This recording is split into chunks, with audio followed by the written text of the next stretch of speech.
করতে হলে প্রথমেই মাছটা নুন হলুদ দিয়ে আর একটু সর্ষের তেল দিয়ে ভালো করে মেখে রাখতে হবে।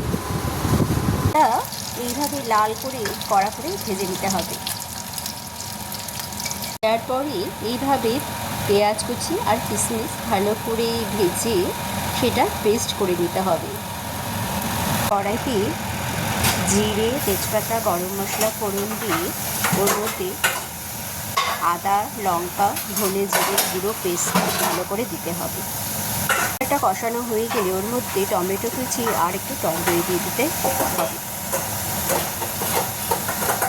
এর মধ্যে পেঁয়াজ আর কিশমিশ ভাজার পেস্টটা দিয়ে দিতে হবে। ঝোলটা ফুটে উঠলে মাছগুলো দিয়ে দিতে হবে। আলু ভালোভাবে সেদ্ধ হয়ে গেলে নামানোর আগে একটু ঘি আর গরম মশলা দিয়ে দিতে হবে। তাহলে এইভাবেই খুব সহজে আমাদের কাতলা কালিয়া একদম রেডি হয়ে গেল। অনুষ্ঠানবাড়ি কাতলা কালিয়া রান্না যদি রেসিপি জানতে চাও তাহলে অবশ্যই আমার ইউটিউব ফলো করো।